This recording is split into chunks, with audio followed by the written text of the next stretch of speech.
Okay, so here we are, one dirty oven, one kit.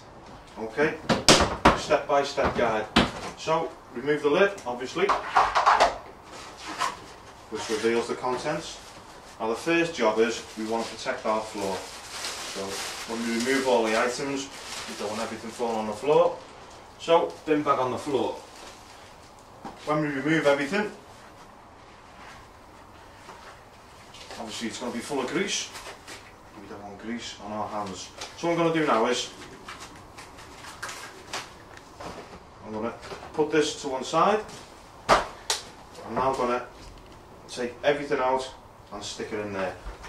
So our dirty oven racks, as you can see, are extremely black and haven't been done for a long time.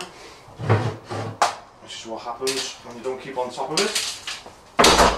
In there, next one, a not so bad rack. That's that done and that done. Our tops and our casters all in. Okay, so just making sure everything's submerged into the container. Now we'll take our degreaser, and like I say, this is quite bad, this one, so I'm not going to put it all in because there's no need to really. Just a bit of 5 capfuls, spread it around, and the degreaser and the hot water, and obviously the lid as well, and closing it, should be sufficient enough to be able to have them clean. So like I say, it's a step-by-step process. Okay, so onto our equipment. As you can see, it's been in soak for a while. What we need for this is what we've always used, our stainless steel ball and our blade. Now all I'm going to do is, as you'll be able to see, the degreaser and hot water in a bit of time has enabled the grease to literally just scrape straight off. Okay, so once we've scraped the heavy off, all we do now is just stainless steel ball all the way across, all the way along, inside, top side, and the grease literally just falls off. Only because you've left it in the degreaser, gave it some time, and you're just now picking it off. Okay, there's one clean top. Stick it on the draining board and let it drip dry. Okay, onto the racks. Obviously this one's not too bad. I say not too bad. No effort at all. Like I say, the degreaser, the time is just literally falling off. So that's that rack. Now that's probably after 3 or 4 months without any wear.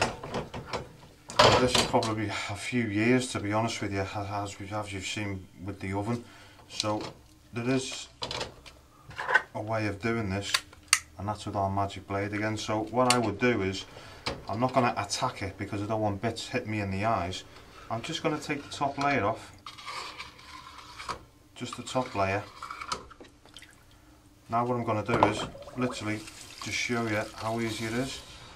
As you can tell, there's no magic solutions here. I'm putting no effort in. I'm just working my way down the actual rack. No blisters, no sweating, no debris everywhere. And it's that principle all the way around.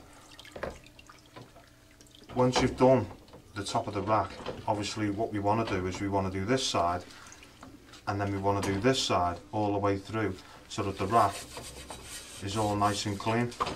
So as you can see, it's literally just falling off, looking like a new rack many years ago. And there you go, just complete that process. And if you're struggling, like I say, with the stainless steel ball, literally just take the heavy off again. No effort at all, no effort. All I'm doing is just trying to break the top surface off. Stainless steel ball, nice and easy, and just work your way down. Less speed, more haste. It's just literally falling off. All that is just, like I say, I keep repeating it, but it is just the degreaser, the time, the stainless steel ball and the blade. I mean, these were absolutely black and rotten. If I can do this base one down here, I mean, that really is quite thick, you know. Oh, literally, I'm just scraping the heavy off. I get my stainless steel ball. I'm going to put my thumb round the sides, and I'm just going to work my way up and down. Okay, so continuing running around there, but on the front, on the back side, which quite a lot of ovens have, literally just use our matey again. A little bit of effort, only because of the state it's in. As you can see, I'm just taking the top layer off. If you keep on top of your cleaning, it will never get to this state again. In the corners here, obviously you can get the majority of it with the stainless steel ball, but the blade's also handy for just cutting into the corners, just to give you the start off on both sides, and then literally with your thumb just go over the middle, working your way across. Okay, that's that rack done. Obviously it's taken me a few minutes due to the standards of it, but there we have our rack done. I'll stick that to dry. Right, okay, so we've done the racks. Well, there's still some more left, but what we're going to do now is our casters. As you can see, they're in quite bad way. If I get the stainless steel ball, it's just laughing at it. So what I'm going to do is, I'm going to very, very carefully put my blade on the corner and just literally work my way around, taking the heavy off. Now, as you can see, as I'm doing that, once I've gone all the way around, all I'm going to do then, give it a nice copper ball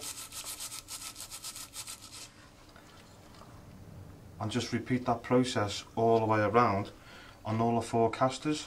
So we've pretty much gone through the top, scrape, scour, the racks, scrape, scour, and these scrape, scour. Now once you've done this, believe me, you won't want to let them get into this state again. After 3 months, 4 months, 5 months, 6 months, you literally submerge it, pick it up, and it should just be like that rack was, and you'll literally just be dum-de-dum-de-dum, dum-de-dum. You'll just be, it will be that easy. You won't need the blade anymore because you'll have more motivation to keep on top of it. So pretty much that's all the bits complete.